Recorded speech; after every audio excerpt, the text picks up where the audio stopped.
njerëzit mund t'i prekësh sot pa qenë llum. Okay. Nuk ka nevojë të jesh llum, nuk pra ka nevojë. Duhet të jetë diçka në mes, midis këtyre dy ekstremeve. Po dhe vulgariteti që ne kemi në rrugët e Tiranës mund tregohet në formë artistike. Mund tregohet vulgariteti në formë artistike.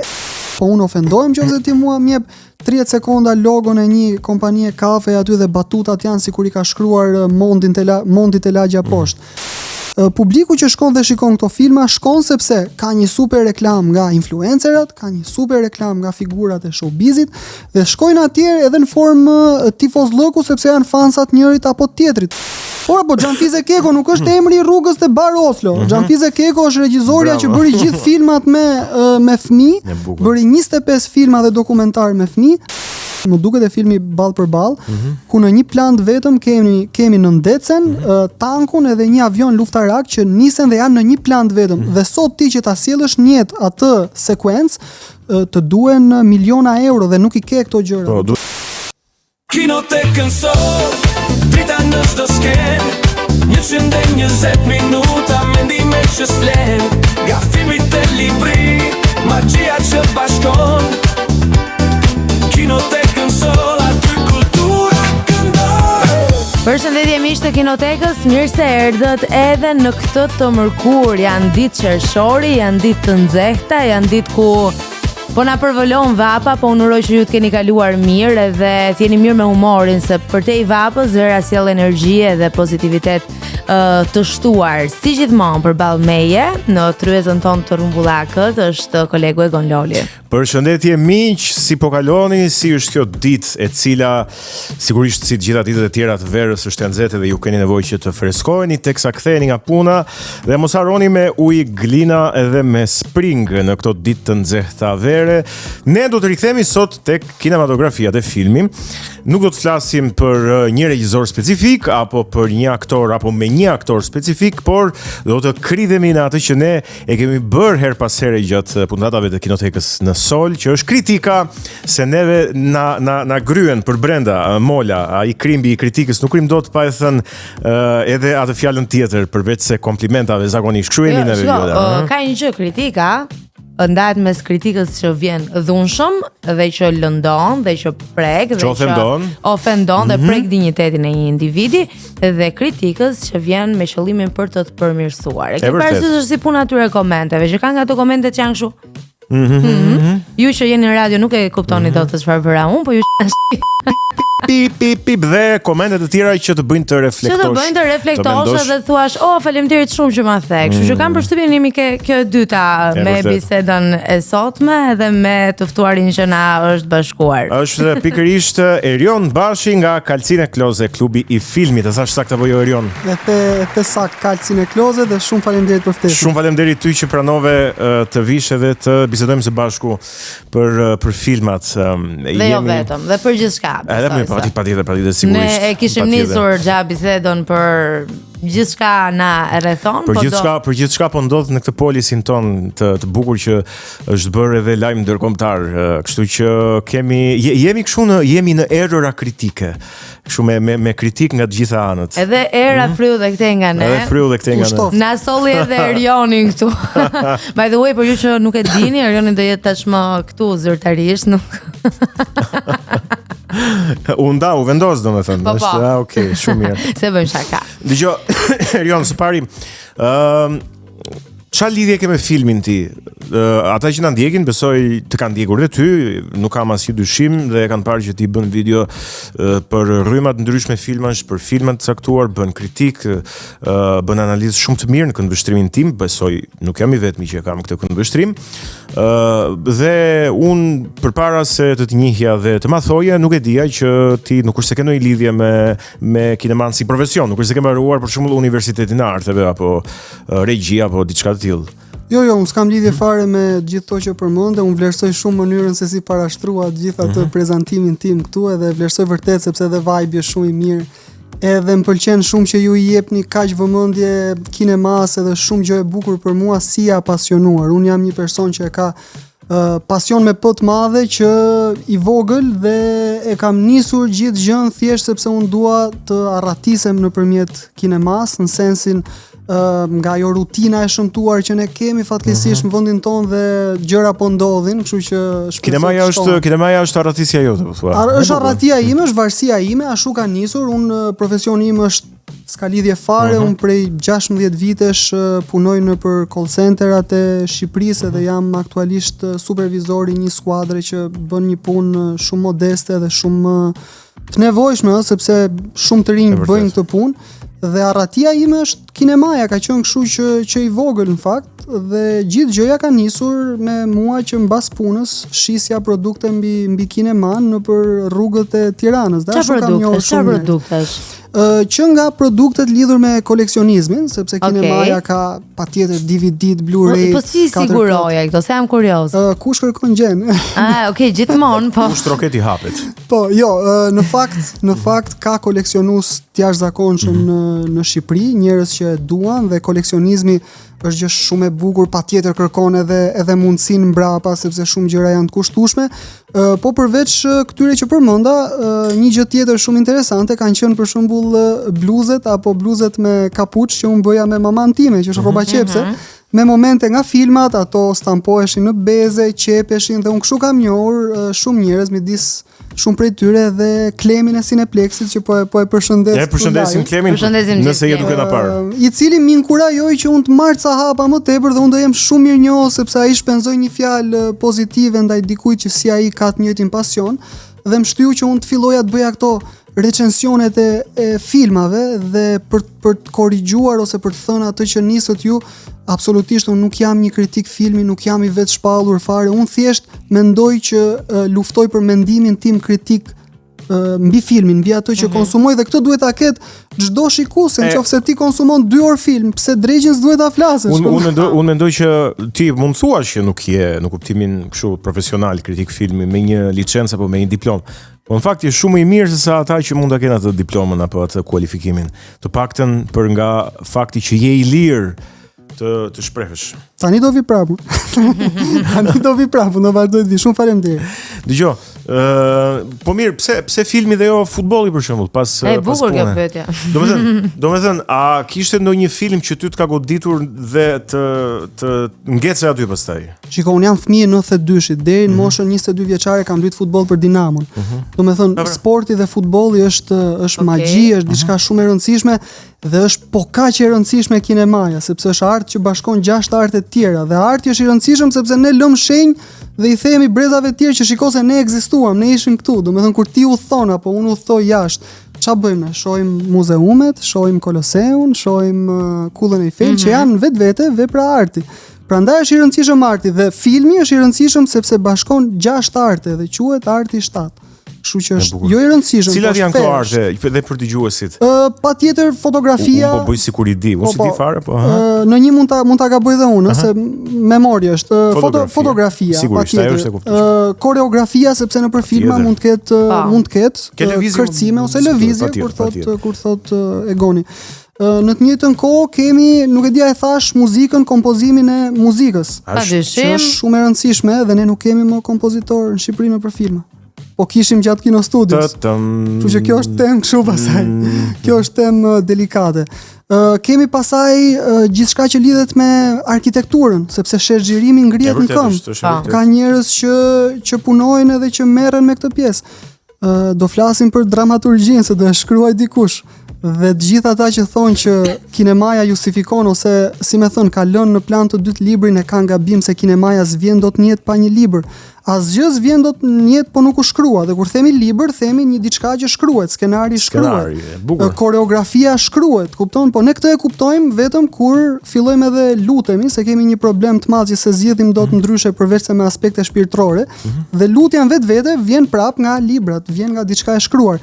Nuk ka gjë që nuk vjen nga gjërat e shkruara, kinemaja nuk jeton dot po nuk u shkrua, sepse shkruhet në të gjitha senset, edhe skenat shkruhen të gjitha, skenari, dialogjet që lexohen, nuk ka nevojë ta them unë fare këtë. Shumë. Nuk e di ai përmenda harrova në një, besoj, po duhet edhe si do qoftë. E rëndësishme është. Më duket edhe, më fal. Shumë, po. Edhe skulptura më duket është dikush më korrigjoj. Tani, ti përmende një 6-7 ose edhe po si përmende, po themi që janë një 6-7. Nga këto Jo, janë 6 dhe kinemaja quhet e 7. po që i sintetizon. Po. Tani nga këto të 7-a, sa kemi hequr ne, jo ne këtu apo ne në Shqipëri, po themi sot përgjithsisht. Në kineman botërore thua? Në kineman botërore, sa arte mangut është kinematografia? Jo, tani kinematografia botërore t'i jep gjitha. I ka të gjitha. T'i jep gjitha, po, pastaj varet çfarë zgjedh ti sot. E kuptoj. Zgjedh ti nëse do diçka që është e zhveshur nga gjitha këto që thash unë. Se për shembull, kam përshtypjen që jo domosdoshmërisht, apo kjo është e sigurt që të gjithë filmat kanë një kompozitor muzike. Jo. E thash më përpara që sot për shembull ke plot, sidomos në Shqipëri, ke filma pa kompozitor, nuk ka një kompozim, nuk ka një kolon zanore për filmin. Në qoftë se më përpara flisnim për kompozime të jashtëzakonshme dhe unë do përmend Haik Zaharianin te Dora Ngrot për shembull që është mrekulli dhe po flasim për kompozitorë që janë nivelet e Ennio Morricones, mos po bëj shaka, këtu janë njerëz që kanë punuar shumë. E keni dëgjuar ju kolonën në fillim të verës, që është një kolonë zanore mrekullueshme, apo Lulkuqet mbi mure për cekun më të famshme. Ajo është sot do ishte Oscar worthy, do ishte patjetër për tu sepse edhe ata që i kanë kompozuar janë kompozitorë të mirëfillt të muzikës klasike. Janë njerëz që kanë punuar pafund dhe sot na mungon. Po në botë për t'ju përgjigj pyetjes tënde, ti ke sot dhe kineman autor që është absolutisht në linjë me gjithë këto që unë përmenda dhe janë dhe filma që çdo vit dalin me shumë vlerë artistike. Dhe do shkojmë edhe te diskutimet që nxjerrin në pa problematika, po unë them ta marrim pak shtruar edhe ta njohim pak më mirë Erionin dhe pasionin e tij për botën e kinematografisë. Filmi i parë që ke parë, mban mend cili ka qenë? Jo, është e pamundur, po besoj se një nga filmat e parë që un kam parë është patjetër film shqiptar dhe me shumë gjasa është O Mimoza Llastica o Beni ecën vet. Për shkak edhe të asaj që na servirej nga prindrit tanë dhe patjetër ky, ndërsa tek filmat e huaj nuk di ta them, mund të jetë Mbreti Luan, mund të jetë Matilda e 94-s me Danny DeViton që është shumë i mirë për të rritur fëmijët e ka shumë mesazhe të mira, po nuk di ta them. Po, megjithatë Mimoza Llastica do ishte Pse ma lëpi veç halping? Aty ka qenë, no? Po, dhe po e remasterizojnë tani, po e sjellin 4K, arkivi qendror. Okej, ja këtë nuk e dija për shkak që ishin duke punuar, se di që Kapedani është bërë, disa filma tjerë. Po, 10 filma. Mbaj shënim datën Vjola të shkosh të shohësh Mimoza Llasticën. E kam pasur shumë qejf. Them ta nisim pak nga filmat shqiptare dhe të me kontribut më fal të Teuta Doçit që është aktore tek filmi. Pra është një ish aktore që ka pranuar të kontribuojë për remasterizimin. Fal që ndërpreu. Okej, super fare. Lajme Teuta Doçi nuk është ajo që luan aktor protagonist apo? Jo, protagonistja është një nga vajzat që është në film. Për të dalë tek kjo pikërisht, pra tek kinemaja dikur dhe kinemaja sot në Shqipëri. Ti si mendon që duken në raport me njëra tjetrën? Apo janë dy gjëra që nuk mund krahasohen, sepse ndodh shpesh që ne fillojmë dhe kritikojmë këtë kineman që kemi sot për shkak të asaj që kemi pasur dikur, për shkak të aksesit kufizuar të teknologjisë së përdorur në ato vite dhe shumë gjërave që janë përmirësuar tashmë. Por a mundemi realisht ne ti krahasojmë këto të dyja?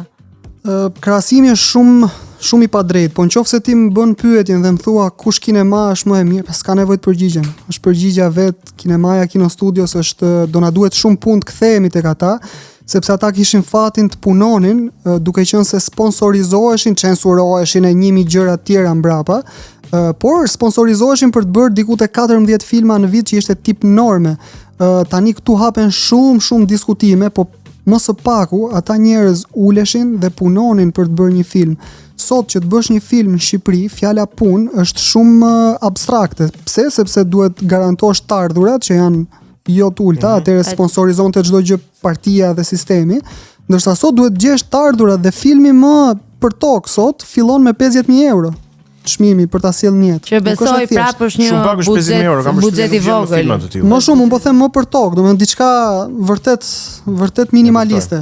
Ndërsa për shembull në filmat e Kino Studios është një shot që unë e kam përmendur shumë herë, më duket e filmi Ball për Ball, ku në një plan vetëm kemi në ndecen tankun edhe një avion luftarak që nisen dhe janë në një plan vetëm. Dhe sot ti që ta sjellësh në jetë atë sekuencë të duhen miliona euro dhe nuk I ke këto gjëra. Po, duhet blesh një avion luftarak, duhet blesh një ndece edhe një tank. Dhe ne kemi në Gjirokastër, kemi në Gjirokastër tank në mos gaboj. Jo, tank që të funksionojë domethënë, jo tank. Po mirë më se vendosen. Pra, kote kemi ChatGPT. Ajo sken e gonë ne e dim është sjell njet për propagandë. Nuk po e përmend për ta glorifikuar, për ta ngritur në piedestale atë sken. Po them, atëherë kishin buxhete që nuk e vriste kokën e regjizori për të gjetur parat. E vriste kokën për të qenë brenda kontureve, brenda censurës, ndërsa sot duhet gjesh parat. Atëherë Shqipëria ishte vetë një sken e madhe atëherë në këtë kuptim. Po unë do thoja që nuk është keq të themi që shteti duhet ketë edhe ndonjë tankore, e kupton? Duhet ketë ndonjë avion, edhe ndonjë ndece që të mbrohet, se kanë fjalën për propagandë apo jo. Të mbrohet se ku dihet plas lufta tash. Në kohë luftra jemi. Ne na duhen për film. Na duhen për luftë, jemi kundër luftës. S'bën mirë. Si mendon deri? Nuk I futem këtë diskutimi se jam ignorant te kjo pjesa e mbrojtjes edhe nuk e di, domethënë, po këto bunkierët kanë diçka kinematografike edhe nostalgjike. Pra, ja, urdhë. Kanë ngel diçka që mund ta përdorin, besoj. Unë për shembull tani që e kujtoj, se ma sot në mendje me aq memorje sa kam, dhe kam memorien shumë cop. Po kujtoj që aty afër shtëpisë time ku unë jam rritur ka qenë edhe reparti ushtarak.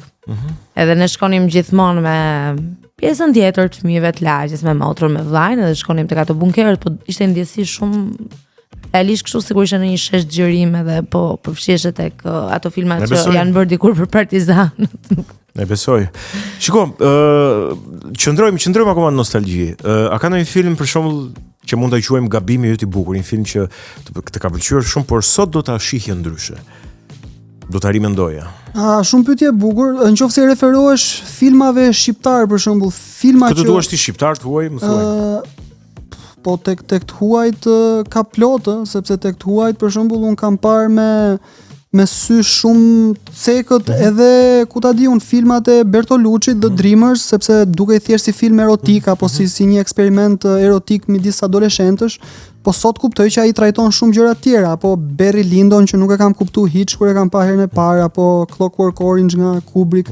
Ka plot, ndërsa Tete gjysmë nga Fellini nuk do ta kuptoj derisa të vdes, sepse tani jemi edhe shikues, tani ne jemi njerëz që ai kërkon një lloj formimi, edhe këto që përmenda unë, unë nuk pretendoj që kam kuptuar Barry Lyndonin, do ta shoh derisa të shkoj, derisa të kem jetë dhe do ndryshoj mendim me shumë gjasa. Te filmat shqiptar kam ndryshuar opinion për vdekjen e Kalit, sepse shikoja me një sy komplet tjetër dhe sot që kam një tjetër këndvështrim për jetën këtu dhe jetën e dikurshme në Shqipëri, e shoh komplet ndryshe. Apo Zemra e nënës, që sot më duket horror për shembull. Vërtet. Duket horror? E vërtet. Po ta shohësh është edhe për shkak të xhirimit edhe ngjyrave që ka. Po edhe më vjen keq ajo është në atë cilësi. Po bashkëbisedimi me kukullat që ka Tinka aty. Po ai është shumë I thellë. Shumë I thellë. Po dhe horrori mund të jetë shumë I thellë, kështu që ka horrore që janë jashtëzakonisht thella dhe ai është fix horror kështu everyday life, një nënë e braktisur e lën harres. Po, dhe unë mendoj që bën shumë sens dhe një nga gjërat që mua më pëlqen shumë te filmat e dikurshëm është që sot po ti vendosësh në këtë kohë ku ne po jetojmë, bëjnë shumë sens. Aplikohen super. Jo Viola, nëse vurem ose dëgjove me vëmendje, Erioni përmendi filma që janë në kapërcyll të dy kohëve, nuk janë filma të asaj kohe tamam. Pra janë filma të 90-s, të mos gaboj, Vdekja e Kalit, po edhe I 91 vdekja e Kalit, Zemra e nënës është çik më vonë akoma. Janë Alba Filmi, janë kinostudio. Po janë filma në kapërcyll të dy sistemeve dhe skorjet e kinostudios. Dhe mua kjo më bëri përshtypje, pse të kanë lënë breza? Pse janë të pa kuptueshëm ose ti ke perceptuar tjetër kuptim kur I ke parë dhe tjetër kuptim tani kur I rishe? Po sepse atëre I kemi parë shumë herët, është problem, domethënë se ti po të shohësh që 12 vjeç vdekjen e Kalit, do të lër trauma, nuk është se do kuptosh një gjë apo Zemrën e nënës. Ja, akoma ato naivitetin e fëmijës për ta parë sipërfaqësisht, atë pa hyrë në të thella. Do ishte pretencioze, domethënë që unë të thoja, kam kuptuar, që s'kam kuptuar asgjë kur e kam parë, më ka lënë trauma. Më pëlqejnë ato filma sepse janë filmat e parë autor në Shqipëri, janë filmat e parë me grimca autor, dhe kur them autor, për shembull te Vdekja e Kalit, ka momente, ka sekuenca, ka tranzicione ku ne shikojmë punë të mirëfillt autor, pra një kal që po ekzekutohet në ëndrat e Timos. apo po shikojmë ato gjethet e trëndafilave që bien, ndërthurja me muzikën dhe sekuencat e shpejta që janë kinema e pastër autor. Unë do fusja te kjo kategori filmash për shumë dhe Kolonel Bunker që është pak më vonë. Po, patjetër. Këta janë filma shumë të mirë që patën fatin të bëheshin me atë kast të mrekullueshëm aktorësh pa censurën se komunizmi kishte rënë. Dhe i mbjetuan, po themi, dhe pastaj bëhet ajo që bëhet me se do kemi mundësi të flasim. Ka patur dhe disa tjerë, se s'përmendëm disa tjerë, po Gjoleka djali i Abazit është i mirë. Bota është i mirë. Kështu që Unti dhe Kassandra, unë nuk do e hidhja poshtë sepse ka shënuar shumë. Jo, sigurisht jo. Besoj madje Unti dhe Kassandra është guxim i madh për t'ia thënë në sy asaj shoqërie se çfarë ishte duke ndodhur në atë kohë, t'ia përplasësh në sy përmes artit, edhe besoj kjo është forma më e bukur që mund të marr arti. Nëse do kishe, më fal.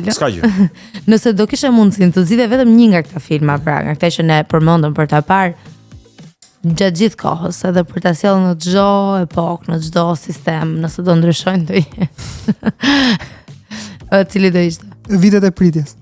Vitet e pritjes. Vitet e pritjes është i vitit 92, një vit apo i 90-s, më duket i 90-s. Afër me vdekjen e Kalit, edhe është filmi Esat Musliut me Xhevdet Ferrin, të jashtëzakonshëm, domethënë është bashkë me bashkëshorten aty, ai pak e din, me Birçe Haskon që ne humbëm profesorin para pak ditësh dhe është shumë lajm i trisht për historinë e kinemas. E vërtet. Pastaj filmi ka vetëm kast mirë, Raimonda Bulku, Artur Gorishti është aty, ka shumë aktor, Stavri Shkurti. Nuk po përmend kastin, nuk do përmend regjisorin, nuk do përmend skenarin që është i Teodor Laços dhe quhet Lëndina Lotëve, vjen nga libri jashtëzakonshëm, po pse është i rëndësishëm për ne dhe do jetë për gjitha brezat. Trajton emigrimin, trajton largimin, trajton mënyrën se si disa njerëz na detyrojnë të largohemi nga ky vend, se ne nuk largohemi nga vendi sepse është i shëmtuar, ne largohemi se ka ca njerëz që ta bëjnë jetën të pamundur. Dhe këtë trajton Vitet e pritjes dhe trajton në mënyrën më artistike të mundshme. Aty është Ilia Shyti, komshi imi që më kam pas nderin më ka rritur, profesori Ilia që është ka qenë një nga artistët në mos gaboj ndër të parët që është vlerësuar me dekoratën artisti i popullit dhe ka më shumë role se çdo aktor tjetër në historinë e kinemas shqiptare, po nuk ka role kryesore, ka kështu role jo protagoniste në sekuencën e parë ai e nis filmin duke i thënë Nipit deri këtu të mbajta unë, tani ti do mbash veten dhe do na mbash dhe ne, dhe kur të kthehesh mua s'do m'gjesh. Kjo është shumë e dhimbshme. Çfarë ndan një gjysh nga Nipi në këtë mënyrë? Ndajnë ca njerëz që janë në Shqipëri, nuk janë në Mars. Kupton, dhe këtë trajton ky film dhe trajton rikthimin e këtij Nipit, rikthimin në një fshat ku po tridhen të gjitha ato viçat për treguar që nuk ka më meshkuj në këtë fshat, domethënë. Kanë ikur meshkujt, e jep me simbolik në film Esat Musliu që është i mrekullueshëm. Muzika është fantastike gjatë gjithë kohës dhe filmi na jep një mesazh shumë të mirë se filmi mbyllet duke thënë po ne s'do ikim më jashtë, do rrim këtu. Ç'a kemi këto dy krahët tona, po kaq mjaftojnë. Nga kjo do ta nisim. Nuk do presim tani ne që të vi një Deus ex machina këtu, t'rregulloj gjithçka, domethënë ç'a mungon dhe ne t'i gjejmë gjërat gati. S'funksionon kështu, ne e dimë që është keq, po ç'a do bëjmë? Do ikim prap? Domethënë kjo është një temë që te ne nuk do skadoj dhe unë jam i bindur dhe Shqyqyr Arkivi e ka remasterizuar shumë mirë, e kanë përkthyer gjithashtu titruar ka titra në anglisht edhe për turistët dhe është patjetër trashëgimi kulturore që unë do e marr me vete deri në varr. Bukur. Mirë, qëndrojmë pak te kallësinë e Klozet. Çfarë është një klub libri, klub filmi, një laborator kinemaje apo një do të thoshë laborator drogë. Apo një akt dashurie me kineman, çfarë është? Është akt dashurie, është klub filmi që ekziston në gjithë Europën dhe unë këtë lloj formule e kam parë kudo që kam lëvizur në ato lëvizjet e mia modeste dhe pata luksin në një moment tjetës time që ta merrja përsipër këtë rrezik për të hapur një dyqan fizik që komuniteti filmdarësve të vihet në kontakt me njëri tjetrin dhe të konsumojnë një film ashtu siç duhet konsumuar, po sidomos ta flasin sepse sot nuk është e rëndësishme të shohim një film, sot ekranin e kanë gjithë, sot filmat po i shohin në telefon që është herezim vete dhe është temë vete kjo.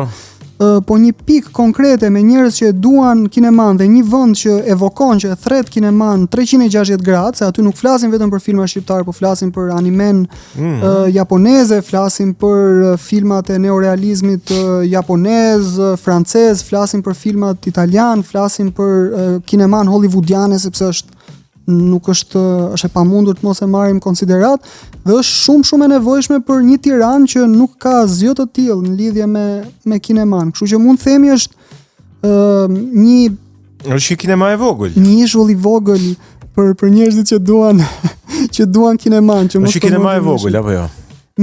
Nuk është kinema dhe është në funksion të kinemas, është një klub filmi, sepse kinema nuk kupton një sallë. Ne aty kemi një dhomë e gonë me 13 vende maksimalisht. Është një eksperiencë intime me një projektim në 4K, cilësi shumë të mirë. Unë e kam bërë si për vete me një perde 3 metra, pra ti je në një dhomë të vogël, por je i zhytur në ekran dhe ke një audio 5.1 600 watt që të përfshin dhe ti aty e ke përvojën, e merr përvojën e kinemas. Po ti kur e shef filmin në shtëpi në laptop, ti mund thuar që ti di për mbajtjen e filmit, po ti nuk e ke përjetuar filmin. Jo, tani ne nuk mund të shohim as filma sa kanë prodhuar regjizor si shohim do të gjithë në kinema, vërtet. Do ishin kinema super biznesi suksesshëm, po. Por se do të ndalesh aty tek ajo që the që në film telefon. Cila është e keqja? Pra, mua nuk më intereson realisht ku dikush e sheh filmin, për sa kohë është konsumatori i filmit. Mund ta shoh në kinema, mund ta shoh në telefonin e tij, mund ta shoh në laptop, mund ta shoh në televizor, por për sa kohë është konsumatori i tij në çfarëdo lloj forme, kjo vlen.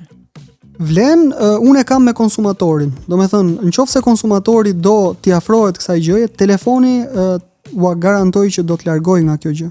Sepse në qoftë se ti nuk i jep rëndësinë një filmi, unë do të citoj Tarantino këtu që shifet mirë keq nga shumë njerëz, po ai është film lover, nuk diskutohet fare. Tarantino thotë që në momentin që ti vendosesh të shikosh një film, gjithë dritat duhet jenë të fikura, muzika duhet të jetë, volumi duhet të jetë në maksimum dhe mos humbësh asnjë sekuencë sepse është sikur humb një flet libri.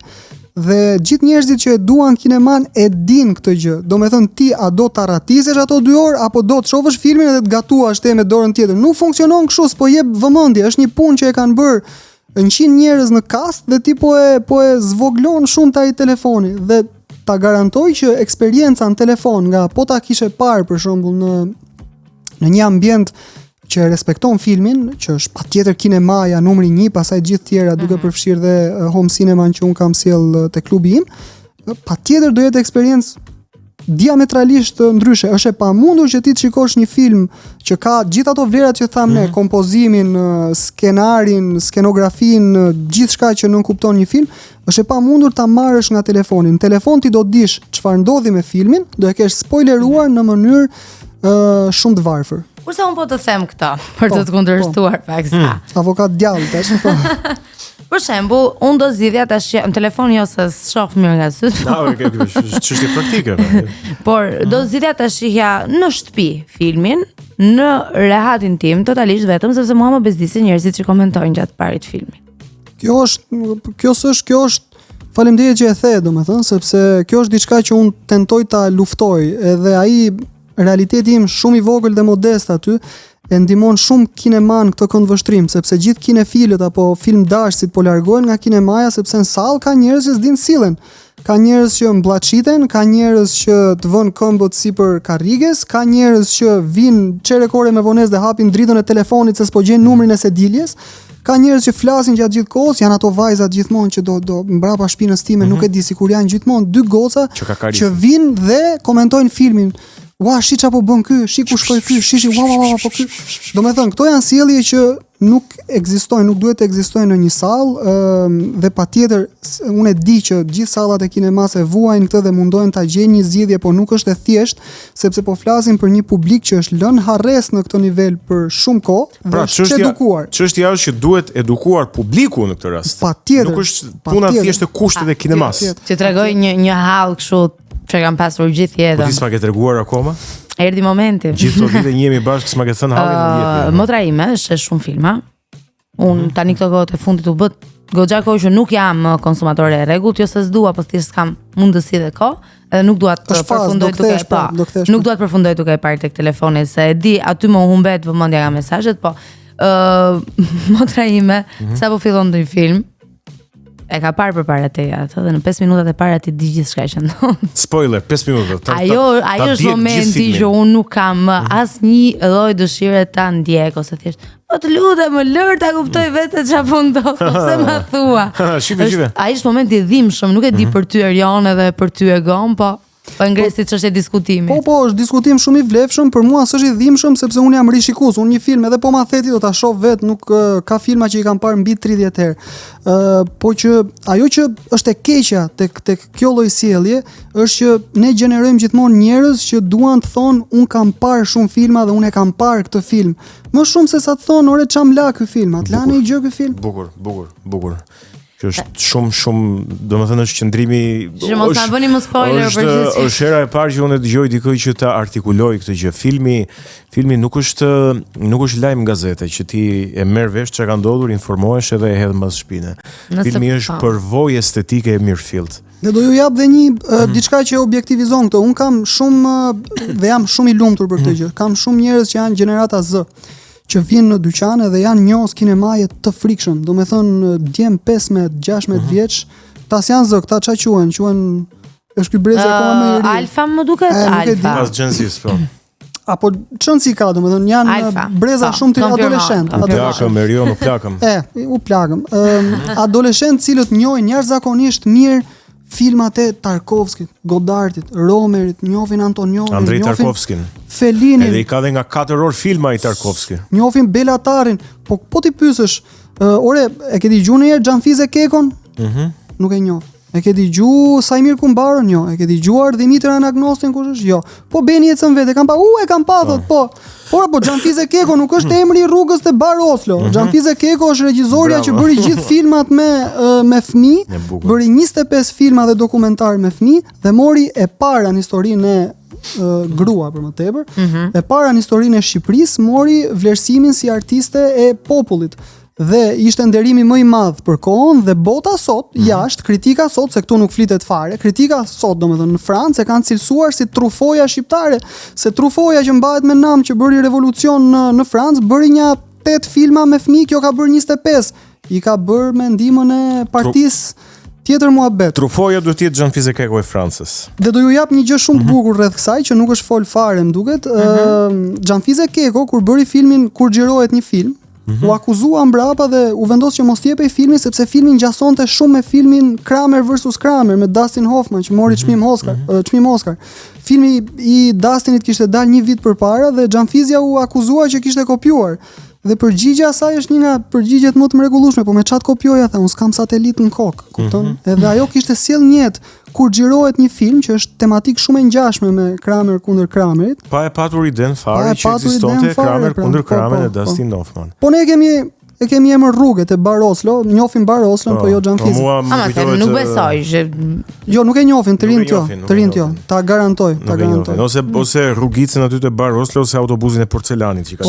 Po pse Viktor Gjikën, pse Gzimer e Barën, pse Hysén Akanin, Zero më, këto janë revolucionarë. Po pse more Eriona? Domethënë si është puna me këtë Gen Z? Ata janë shumë të mirë sa i takon filmave të tjerë, ti e the, po për filmat shqiptar nuk u thot gjë kultura shqiptare atyre. Kjo është frika ime, Erion. Kur vjen shohin për shembull Vitet e pritjes, duke qenë se unë kam shumë për zemër dhe e di që është i lirë nga propaganda, Vitet e pritjes e kanë parë mosha të reja që nuk e kishin parë dhe kanë filluar të qajnë, më kanë kërkuar librin se unë kam librin që ta lexojnë dhe janë lidhur shumë pas atij filmi. Po nëse ne i themi të rinjve që këto janë filma propagande, filma komunizmi, këto nuk bëjnë, hajt i hedhin plera, ndërkohë që ato janë punë shqiptarësh, nuk i ka bërë greku, si ka bërë serbi, i ka bërë një shqiptar që duhet jetonte në atë kohë, ishte artist, ishte i studiuar dhe duhet të bënte një film sipas kontureve që i vinte sistemi. Pse nuk na vënë konture sistemi tani? Për çfarë po dalim ne aty të sheshi?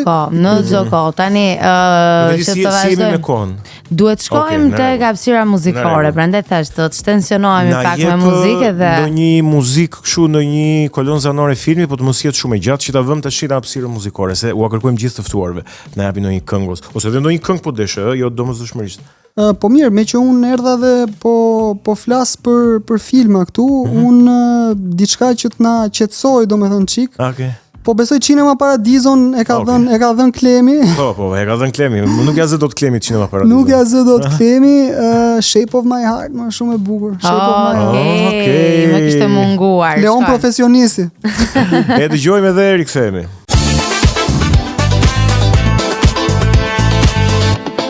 Hej miq, u jemi rikthyer pasi dëgjuam muzikën, jam këtu me kolegen time me violon, edhe me Erionin nga Cult Cine Closet.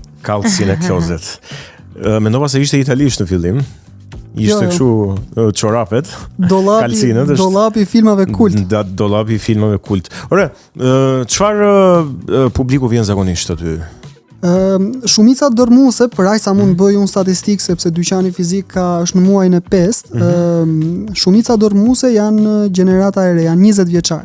Janë 20 vjeçar, ndërsa mosha ime ose më të mëdhenj se sa unë, sepse kemi dhe njerëz deri 60 vjeç, për shembull, ka persona që vinë aty, janë më të pakët, më të rrallë. Tek mosha ime shoh që edhe snobojmë si gjë, ndërsa ky brez i ri është pak më trend me këtë, është pak më kështu, kanë më shumë frymë që e duan një diçka që është nish, që është gjithsesi i përket pakicës, po ata janë në shumicë. Po mirë, ndodh që të vinë të rinj, të cilët e kanë parë, po nuk e kanë shumë iden edhe të dalin me katarsis nga klubi. Pra i ke ndryshuar estetikisht. Ke ndryshuar pikpamjen për filmat ose për filmat e mirë që duhet ndjekin. Po, dhe më kanë dhënë shumë dhe ata, sepse për informacionit që është sot, mund të të vinë një 15 vjeçar, si një shqiptar që jetonte në Holland dhe erdhi dhe u mrekullua aty me vendin. Dhe ai më tha, filmi im i preferuar, thash, The Fifth Seal, dhe unë e korrigjova, i thash, është The Seventh Seal i Bergmanit. Nuk e kam për ato të Bergmanit, tha, e kam për një hungarez që unë se kisha parë. Dhe pash dhe ishte filmi mrekullueshëm. Po ai mori një katarsis tjetër, sepse në atë periudhën e bëm maratonën e Lord of the Rings dhe 15 orë njerëzit pan të 3 filmat extended editions, versionet e gjata, pan dhe intervistën me Peter Jackson, regjisorin, dhe e nisëm në 10:30 të mëngjesit dhe mbaruam në 2 natës. 10 njerëz që nuk njiheshin dhe u njohën aty për herë të parë u bën miq dhe i bashkoi vetëm filmi dhe nuk u lodhën as pak, u kënaqën, sigurisht ne hëngrëm aty, bëm shumë pauza, pim dhe kjo është gjithë gjëja aty, aktivitetet. Fantastike. Ky është efekti i kinemas, është efekti i kinemas. Doni ta dini çka kemi sot aty për shembull? Sot një të natës në një të natës do jepet Ekzorcisti, sepse ekziston një lloj rregulli i pashkruar midis kinefilësh që Ekzorcistin duhet ta nisësh një të natës që të kapi ora 3 e natës. Që të vi ora 3. Është ora keqe. Ora e shpirtit, ora 3. Po pra, unë nuk guxoj të shoh filma horror. Fiks viola është për të ardhur sot atje. Po. Ka ndonjë ritual tjetër kështu për shembull që njihet mes filmdash dha që mbase Po, ka. Për shembull Lord of the Rings, qofse do bësh maratonën, duhet konsumosh gjatë gjithë kohës ushqim, se janë hobbicat që vetëm hanë gjatë gjithë kohës, duhet kesh second breakfast, duhet kesh second lunch, këta diun ato. Të dalësh obez, domethënë, nga Lord of the Rings. Dalësh obez, dhe na ashtu kemi dalë, kemi shiju plotësisht, ishte një eskapizëm arratik kështu e pastër fare, nuk e di pasaj te Scarface mund të ketë sa gjëra të tjera më të këqija. Që ta dini, ti Erion nuk e nga ta dish se ne takojmë sot për herë të parë, po un kam qenë një 10 kg më e shëndosh se sa jam tani. Kur moj? Përpara ca kohësh. Dhe sekreti, cili është sekreti i rëndës? Nuk kam parë më filma. Nuk e parë më filma, se duke parë filma dhe duke ngrënë. Vërtet ndodh. Kjo është një ves i keq që unë e kam dhe jam e bindur që nuk jam e vetmja. Do ta kenë edhe të tjerë që teksa shohim filmin rrëmbehen aty nga kokoshkat ose nga ato snacksat që përdorin gjatë shikimit të një filmi. Unë bëhem e fshikës kur shoh filmin. se nuk shkoputem dot që të shkoj në banjo. Sa herë kam thënë, po si nuk ka i çik publicitet në mes të filmit kur del me ndonjë nga këto kanalet që e jep rastësisht edhe nuk e ku e stopon atë filmin që ti bësh pauzë që ose thjesht shkëputesh dhe nuk do, po si nuk ka i çik publicitet në mes të filmit. Deri në vitet 90 në kinema ka qenë gjithmonë ligji, po themi, pashkruar i intermissionit, i një pauze midis filmit, sidomos te filmat mbi 2 orë, po tani ka ikur.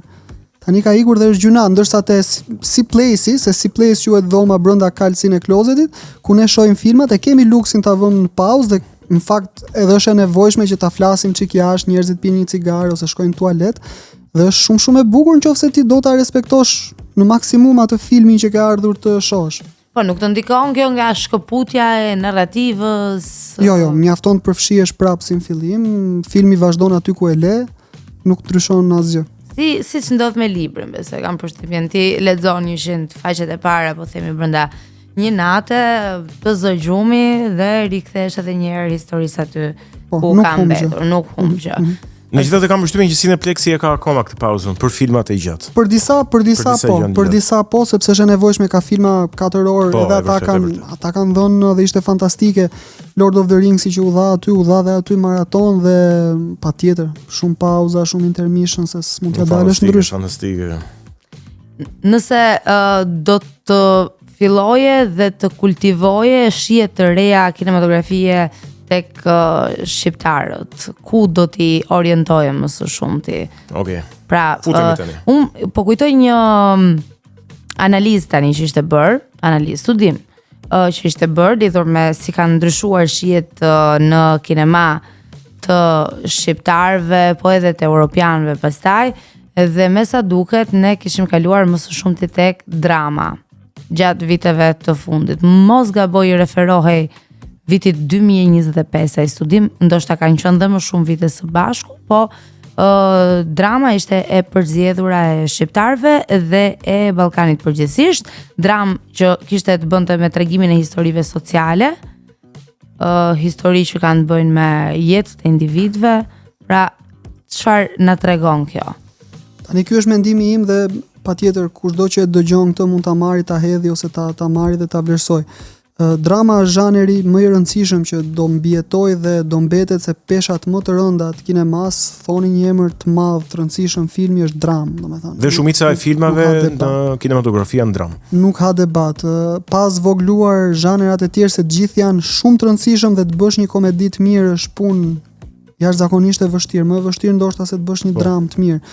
Po përqendruar te drama, unë mendoj që shqiptarit sot unë do i këshilloja shumë filmat aziatik që janë drama ose janë thrillera, po prekin shumë tema sociale, prekin tema që lidhen me moralin, me integritetin, dhe ne vim nga kjo, sepse ne vim nga filmat e Kino Studios që ishin gjithë skenar mbi moralin, integritetin, familjen, çfarë duhet bërë, çfarë nuk duhet bërë, si duhet sillemi, si nuk duhet sillemi, raportimi me miqt, me dashurit, me familjen.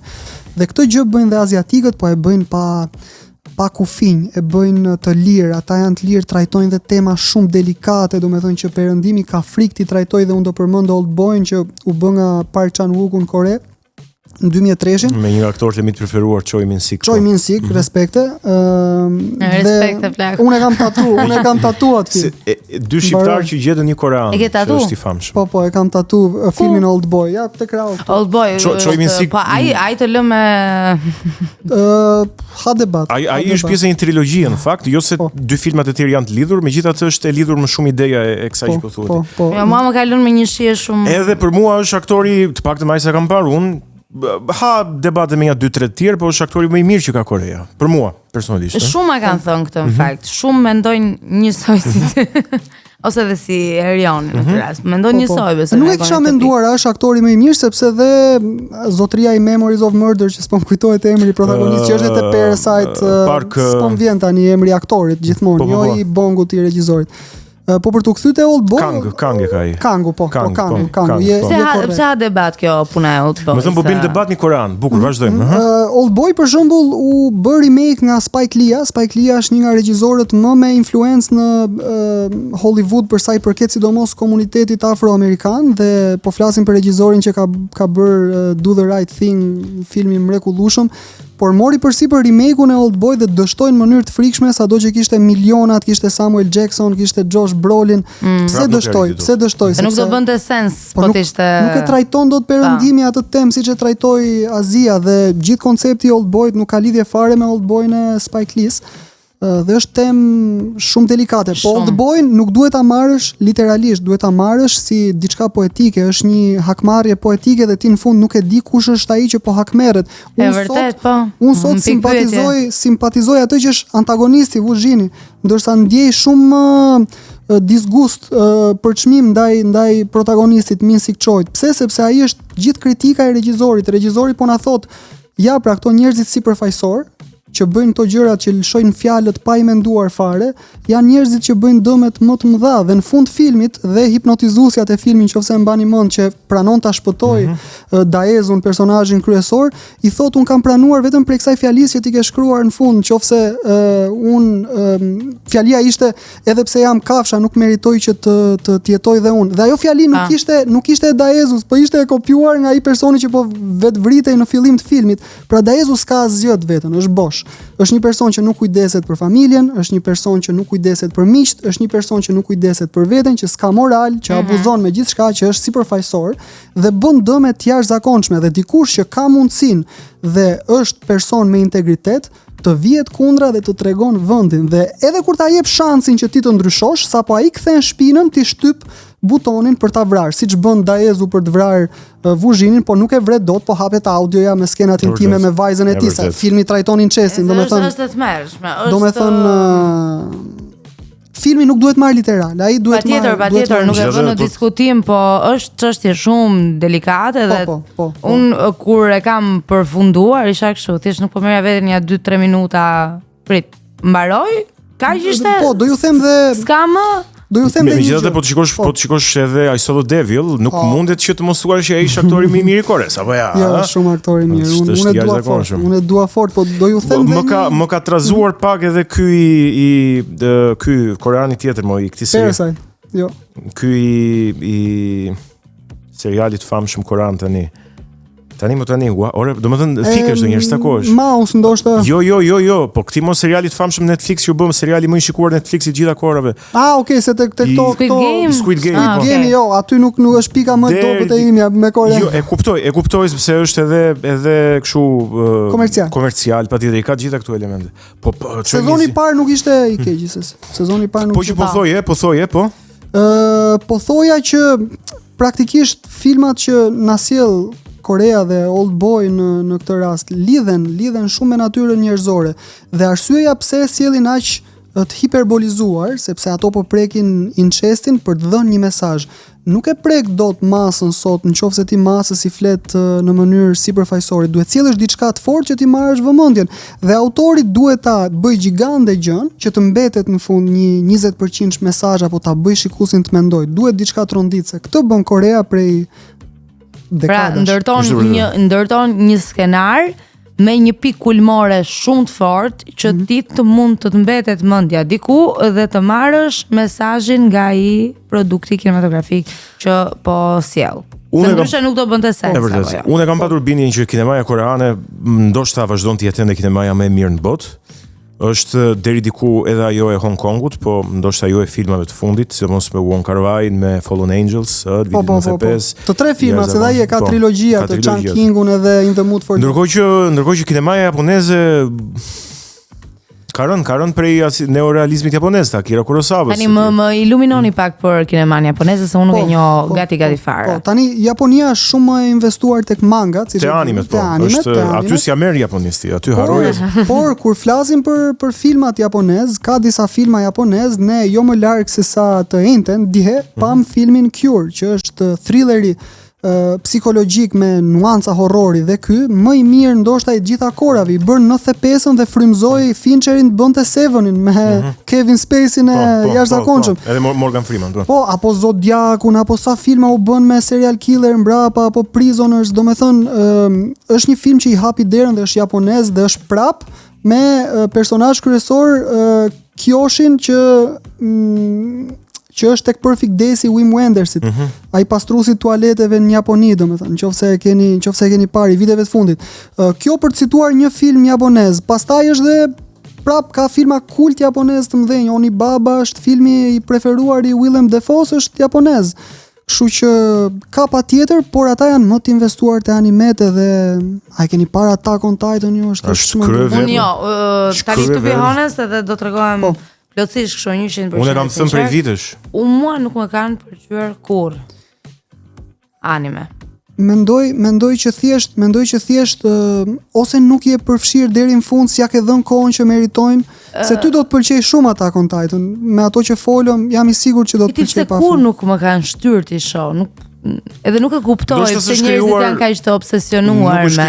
Nuk është krijuar mjedisi I duhur ose konteksti I duhur që ti shohësh. Mbas është me njerëz, po nuk e di. Është me njerëz, është me njerëz, për shembull, kinemaja lind si entertaining. Se mua nuk më pëlqejnë gjërat që e kuptoj qartësi që nuk futem dot aty, nuk futem dot tek ajo botë. Të duket sikur nuk I përket. Se nuk I përkas asaj bote. Po, të kuptoj shumë mirë dhe do të them vetëm që kinemaja lind me zbavitjen, me entertaining. Filmi I parë ka qenë një tren që dilte nga tuneli dhe friksonte shikuesit pa zë normalisht.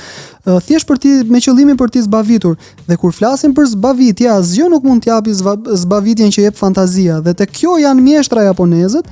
Dhe kur ti shikon për shembull Dragon Ballin që ka edukuar një brez tërë dhe na ka dhënë dhe punë për më tepër. Si? Na ka dhënë punë se mësuam italishten. Okay. Për mirë për keq nuk e di. Po aty e mësuam edhe Dragon Balli trajton ca tema shumë të rëndësishme. Unë fëmijës tim do ja tregoj patjetër nëse do kem një fëmijë nesër. Dhe Attack on Titan për shembull është gjithçka përveç se animacion. Ai trajton gjëra që janë që po ndodhin tani.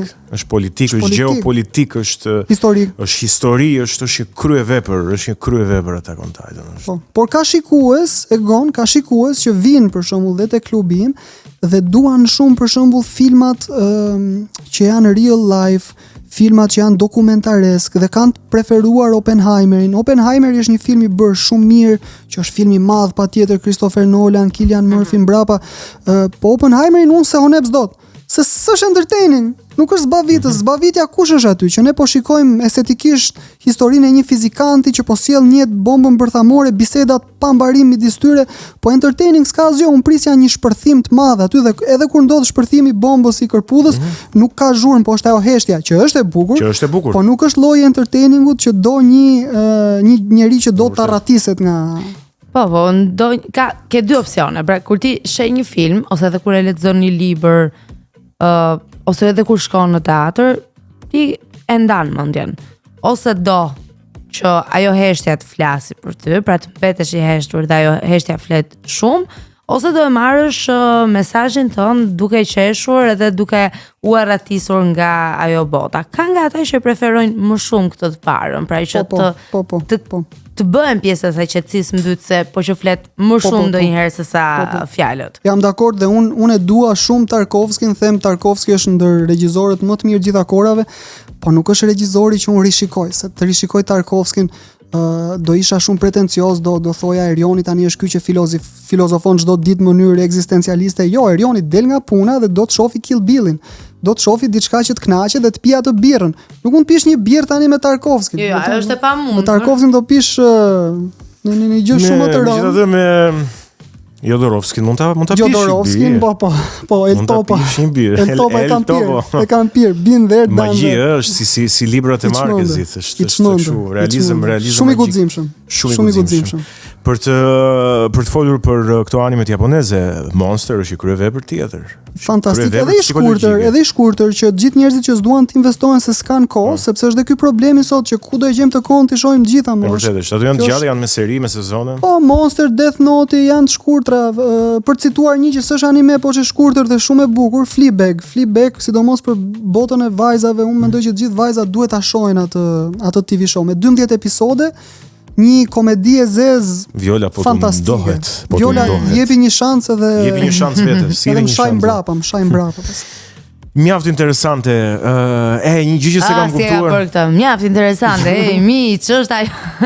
Një gjë që se kam kuptuar është pse Naruto me Boruton shkoi drejt një farë dështimi. Nuk jam investuar shumë te Boruto, nuk jam investuar shumë, po di që Naruto ka unë nuk jam fan shumë I madh I Narutos. E vlerësoj cilësinë e Narutos, edhe të One Piece që është ndoshta çmenduria kryevepër patjetër, One Piece I kryevepër. Nuk jam se unë jam shumë kështu old school, ndoshta unë jam te Kenshiro. Një te Kenshiro, po. Jam te këto gjërat kështu dhe nuk jam investuar shumë, për shembull Naruto dhe One Piece sidomos, më duken ekstrem të gjatë, me shumë fillera, me shumë episode të shtuara, po në thelb ajo që trajtojnë është fantastike dhe besoj se Naruto është më i mirë se Boruto. Jo, kjo nuk diskutohet. Sepse Boruto si ngeli produksionin në mes o burr. Po e pra. Kemi 5 vite që presim episodin 294. Nuk e replikon dot të Naruto. Është si të replikosh Dragon Ballin. Absolutisht. Janë disa përpjekje, po janë shumë të dështuara estetikisht. Përpara se të ikim tek kënga e radhës, do të pyesja pak Erionin. Ka dalë tani një tendencë që bëhen ca social media serials që janë të shkurtra. Çfarë mendon për këto? Besoj e ke parasysh për çfarë po them? E kam parasysh. Për ato historitë ku ajo goca që punon në një dyqan të thjeshtë martohet me djalin e një miliarderi, po kanë shumë shikime dhe kanë shumë. Po, se unë s'po e kapja, nuk po e kapja për çfarë kishte fjalën. Po këto janë skandaloze, i kam parë. Këto janë Po përhapet shumë si trend dhe po e bën kushdo. Janë monstruozitetet estetike, domethënë nuk e di çfarë janë këto. Unë mendoj që çdo lloj gjëje që është për tu bërë do bëhet, ligji Murphyt. Dhe çdo pislëk i mundshëm do bëhet, kështu që thjeni mendim për këtë. Dhe nëse është për tu bërë, le të bëhen, sa më shpejt preket fundi, ndoshta aq më shpejt do reagojë një artist, do thotë jo se un jam gjendje të bëj diçka më të mirë. Patjetër që unë nuk bie dakord me ato, sepse zvoglojnë sensin e kinemas edhe nuk e kuptoj as kush është qëllimi aty. Hajde djegim kohë edhe krijojmë target group edhe krijojmë figura showbizi, se ato janë më shumë figura showbizi, influencerë, se sa njerëz që duan kineman, janë aty dhe ja bëjnë që jemi këtu për të bërë para, nuk jemi këtu për të lënë shenjë. Absolutisht. Po, di çfarë më tregon mua kjo, Erion? Mua më tregon kjo që këta të rinj që kanë studiuar për regji, për teatr, për kinema, për të bërë aktore, gjithçka tjetër, nuk po gjejnë më hapësira për të qenë pjesë e një filmi mirëfilli dhe po orientohen drejt kësaj botës së re, drejt kësaj botës së re që nuk po shkon vetëm filmi, po shkon media, po shkon gjithçka tjetër. Pra, po e bën jetën më të aksesueshme përmes rrjeteve sociale se nuk ka formë tjetër, nuk gjen formë tjetër për ta bërë. Ti ke shumë drejt, po ekziston dhe një mendim tjetër që unë do ta them tani, nëse një shoqëri është shumë e shtypur dhe shumë e varfër, historia ka treguar që ka dalë gjithmonë ndonjë artist shumë i madh në atë periudhë dhe ka lënë një shenjë, ka vdekur ndoshta i varfër, absolutisht, po artistët më të jashtëzakonshëm i kanë lënë veprat e tyre në shoqëritë më të shtypura. Dhe ne nuk jemi dhe aq shtypur, besoj, derisa s'ka dalë asnjë artist deri tani. A thua? Kështu që artista kemi me pikatore. Ata që na dëgjojnë dhe që kanë në dorë jetën tonë mund të na bëjnë që të dalin talente nga kjo shoqëri. Na shtypim më keq. Jepi. Na shtypim më keq. Tani që të mbëlsohemi një çik, ty qërasme nga një bonus, shumë. Shihen, keni ndonjë kështu pretendim? Jo, ke ndonjë se miku i parë si gjithmonë. Çokolata është gjithmonë kështu. Çokoladë duhet të jetë kjo, po. Kjo është çokoladë. Të bëf të mirë. E gon? Unë sot do marr atë me pistakjo, nuk ta. Sot ta prishim shefin për asgjë se është vrarë, më është dërmuar, është bërë copa. Sakrifikuar. Opa. Mos vrava dorën. Jo. Okej. Miq Mosaroni, sa herë ke nevojë për të ngrënë diçka dhe për të ëmbëlsuar është croissant Bono. Mirë. Si thonë, ne shkojmë tek hapësira e radhës muzikore? Shkojmë. Ndonjë preferencë tjetër, Erion? Preferencë tjetër, Requiem for a Dream e vëm dot. Çuna? Yes. Kry. Shkojmë me hapësirën e radhës muzikore.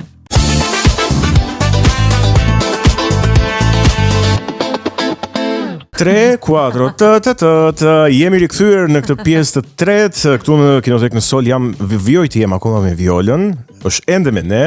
Jam këtu akoma mi në kulmin e energjive të saj. Nuk e di pse, do të na e shpjegoj më vonë. Edhe me Erionin po flasim për kineman dhe për filmat. Tani duhet i shkoj muhabetit në thela, kur thot populli.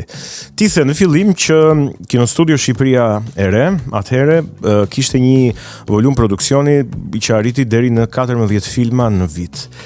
14 filma në vit nuk është se janë një problem për Shqipërinë sot, madje edhe mund të jenë të e kaluar në një vit. Paktën vitin e kaluar unë e di që janë bërë 14 filma. Ndoshta edhe deri në fund vitit 2026 mund të bëhen sërish 14 filma shqiptar, produksione shqiptare gjithmonë.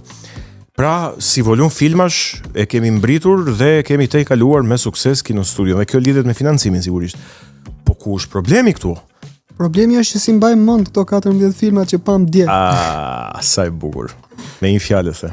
Një film i mirë rishikohet. Një film i mirë rishikohet edhe 30 ca herë.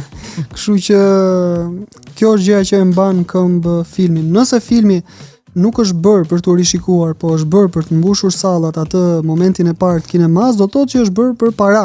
Dhe nuk ka asgjë të keqe sepse ne jemi në kapitalizëm sot, nuk ka asgjë të keqe që njerëz në mënyrë të ligjshme duan të bëjnë para me kineman, por është e rëndësishme që ne shikuesit të bëjmë një diferencim dhe të themi, ky është një film komercial, është një film për të kaluar kohën, është një film që nuk do mbetet, okay, dhe nuk përfaqëson ajkon e asaj që mund të prodhojë kinemaja shqiptare, ndërsa ky tjetri është film autor dhe do mbijetoj për një sër arsyesh. Po mirë, shiko, e vërteta është që sallat e kinemave këta filmat e sotëm i mbushin. Jo të gjithë, por disa i mbushin. Dhe mbushin sallat e kinemave këtu për muaj të tërë, mbushin sallat e kinemave dhe të diasporës shqiptare deri në Shtetet e Bashkuara të Amerikës dhe në Kanada. Pra, këtë që ti po thua që nuk shihet, ti the nuk janë bërë për të mbushur sallat e kinemas, por kjo do të thotë që filmi shihet. Pra, edhe kur shihet filmi mbahet mend në një mënyrë ose një mënyrë tjetër. Pra, më duket sikur nuk është fort e saktë apo jam gabimon tani. Jo, shumë e saktë ajo që thash unë dhe do ta çmontoj pak sepse është e thellë. Kush po e sheh filmin? Kjo është gjëja. Pra kur mbushet salla, u mbush salla nga një film i Mamaqit, po them unë. Normal Mamaqi mbushi sallën dhe befas kemi një sallë, kemi një lajm që thotë blockbuster i gjitha kohërave në Shqipëri.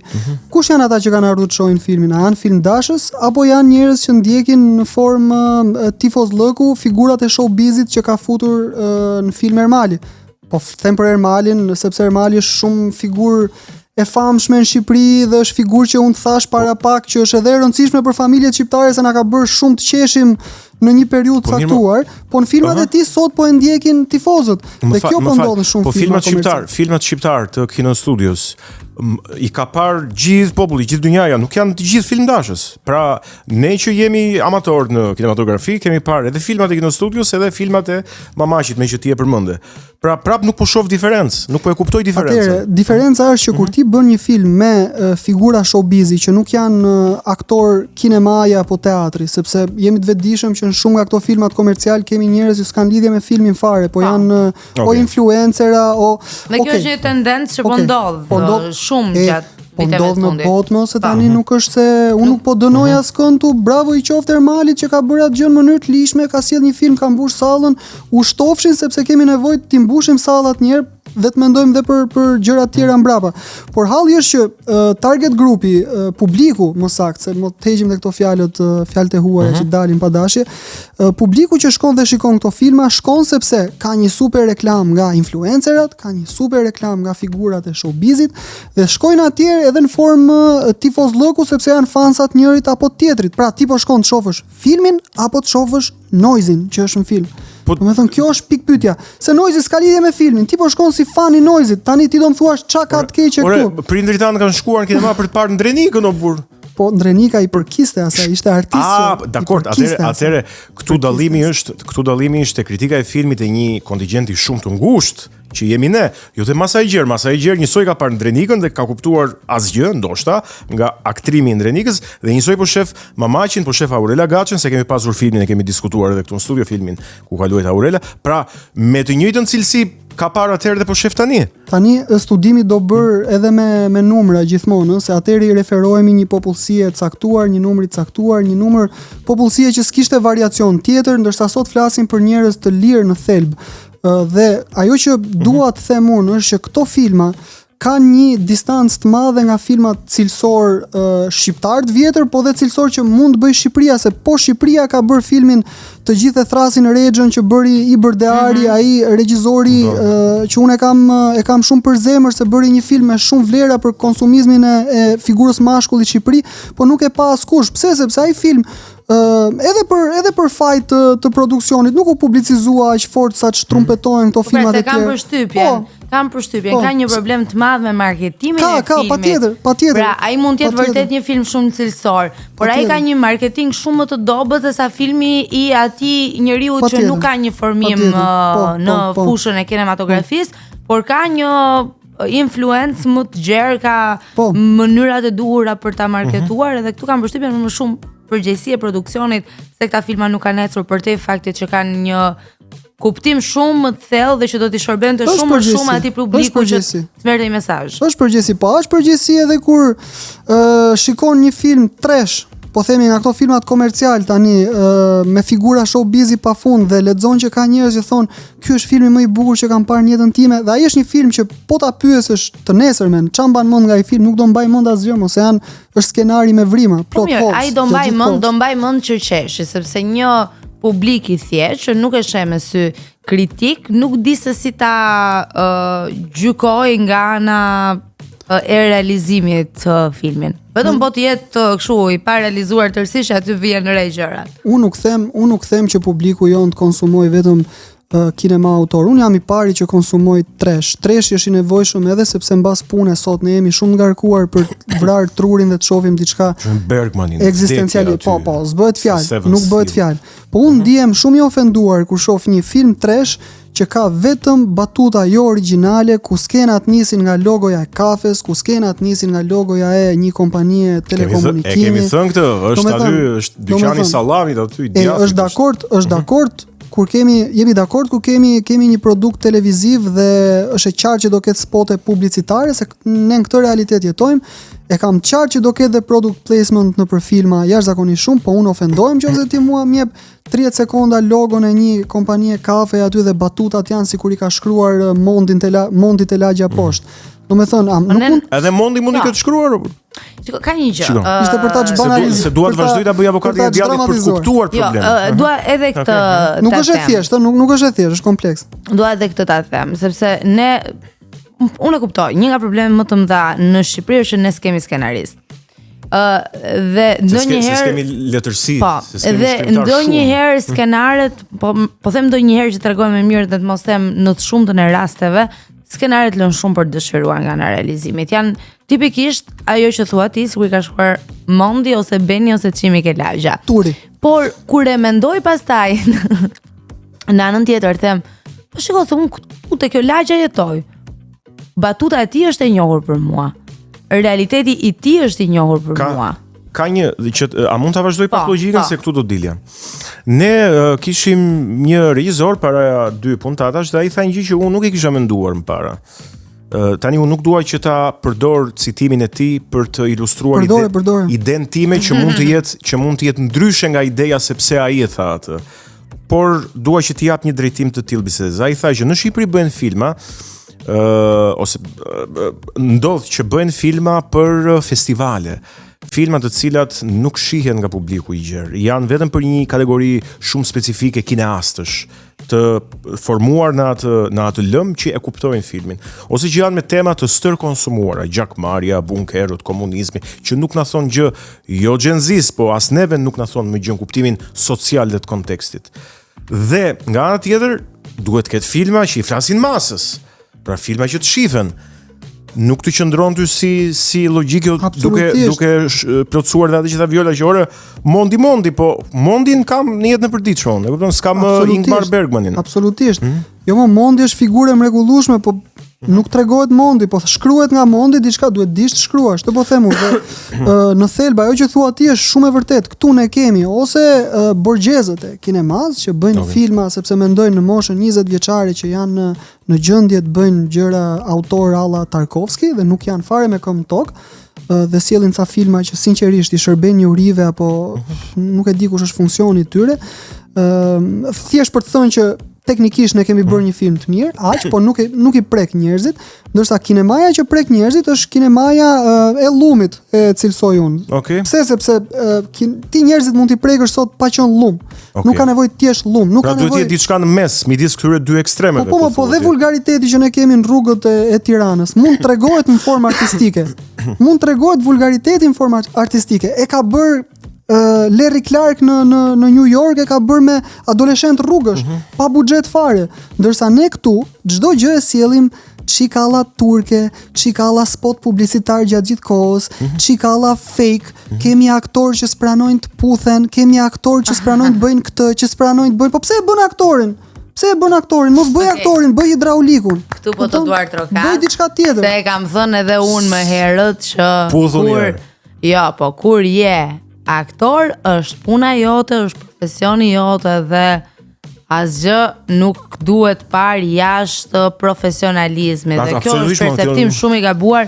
Refuzoj të bëj këtë. Hiqet prije këtë skenën nga filmi se nuk pëlqen mua, se më shef babi. A e dini çfarë tha Rajmonda Bulku kur unë e pyeta? A ke patur probleme për skenat intime të vdekja e Kalit? Se ishte viti 91. Sa kishin ardhur nga komunizmi. Edhe Rajmonda tha, po pati plot komente, tha, po si reagove ti, se çava kokën fare, tha. Po se s'duhet ta çash kokën, se ti po bën një punë aty. Kush e kupton mirë? Kush se kupton? Kur mos e kupton? Të shkojmë te thelbi muhabetit. Ne përmendëm kompanitë e sallamit, të djathit, të kafes, po kështu janë të makaronave, të orizit, të cilat dalin si spote publicitare dhe jo si pjesë pra të vendosura shumë keq si produkte nëpër filma. Po këto japin lekët dhe ky është thelbi muhabetit, financimi. Nga e merr financimin ti dhe çfarë do financuesi yt që të bëhet publicitet dhe që të luhet aty si skenar, që t'i shitet produkti. Dakor apo jo? Unë do t'i jap solidaritet maksimal të gjithë personave që po bëjnë filma këtu. Solidaritet do t'i jap Ermalit që përmenda, do t'i jap Zebër Voki, do t'i jap Drilonit, do t'i jap të gjithëve që kanë bërë këto filmat që janë detyruar më të bëjnë këto lloj gjërash, patjetër sepse shumë e vështirë të sjellësh një film sot që kushton minimalisht 50.000 euro, thash unë, po këto janë filma që kalojnë 200.000 euro. Ku janë fondet e Ministrisë Kulturës këtu dhe të shtetit për filmin? Atëherë qëndrojmë një herë tek iniciativa private. Ajo që them unë tani, ti je i detyruar të bësh product placement, okay, të bësh reklam. Po ka një diferencë të madhe midis ta lësh produktin në tavolinë ndërkohë që ne po flasim, sepse shishja Kolës do jetë se është edhe aspekt sociokultural, është ka histori mbas Coca-Colës. Ti e bën gjën shumë më të natyrshme po e lea të shishe në tavolinë, do të gjithë e kuptojnë. Qartë. Tjetër gjë është nëse unë shishen e Coca-Colës kur flas ta mbaj kështu domethënë. Pra është dhe mënyra e rëndësishme si e bëjmë ne publicitetin. Po pse ke nevojë ti ta bësh publicitetin me protagonistin që në çdo skenë, sa herë që del nga makina, hop, aty nga cepi del dhe logoja e kafes. Po pse më në çdo skenë duhet ta bësh këtë? Pse kaq trash? Pse kaq rënd? Kjo është gjëja që them unë, nuk mund bëhet pak më fine, se kjo më bën të kuptoj që DOP-ja, drejtori i fotografisë atij filmi, gjithë njerëzit që bëjnë product placement, nuk punojnë, ose punojnë jo mirë, ose punojnë trash. Edhe këtë nuk ka nevojë ta thotë Erioni këtu se unë jam i fundit që mund ta thotë. Unë jam thjesht një person që konsumoj dhe këta duhet më kenë target group mua, se unë jam personi që e dua kineman dhe unë kam shkuar në kinema për gjithë to filmat që citova, sepse e cilësoj të rëndësishme që ne të shkojmë të konsumojmë filma shqiptar, po ama ta themi mendimin, mos themi mbrapa, ky që filmi më i bukur që pa shumë, ky është blockbusteri, ky është i madh, janë batutat më të mira. Po ç'a është atëre filmi dy herë mat? Ç'a është edhe kështu dhe ashtu? Qa janë komedi... Po flasim për filma me batuta. Po s'bëhet fjalë. Me batuta. Po i kanë rezistuar 50 viteve, do vazhdojnë të rezistojnë. Qa janë ato? Alma. Po s'bëhet fjalë. Mendoj që është elementi nostalgjik që i mban ata filma të dikurshëm kaq gjallë dhe sot. Mua edhe kështu dhe ashtu më bën të qesh akoma sot kur ai thot këtij teknikut lavatrishës që është gjithmonë Gimbaj, pse kaq shumë të pëlqen ty këngëtari, vdesi thot. Po e thot me një mënyrë me mimik të jashtëzakonshme dhe mua më bën për qesh gjithmonë ajo. Kështu që tani çfarë do themi ne, që aktorët janë gjithë njësoj, që skenaristët janë gjithë njësoj, po jo, pra se janë profesionistë, ca duan të bëjnë lek, ca janë duke luftuar shumë që të bëjnë një gjë të mirë dhe janë të detyruar të bëjnë këto mëkatet e vogla, ca duan të bëjnë mëkatet e vogla, po s'din ti bëjnë dhe i bëjnë të mëdha, pra ka nga të gjitha të këtyre. Si mendon ti që përmirësohet kinemaja shqiptare? Pra, ne jemi pothuajse në modelin amerikan të vetfinancimit, por sigurisht pa traditën e Hollywoodit, dhe prandaj kemi produkte kaq të kritikueshme dhe kaq problematike. Nga ana tjetër, është edhe modeli evropian që është më i kontrolluar, por na çon më shumë tek ato filmat që i flasin 5 vetave. Pra, cili është modeli që ne duhet në mendimin tënd modest? Duhet studiuar thjesht historia jonë me kineman.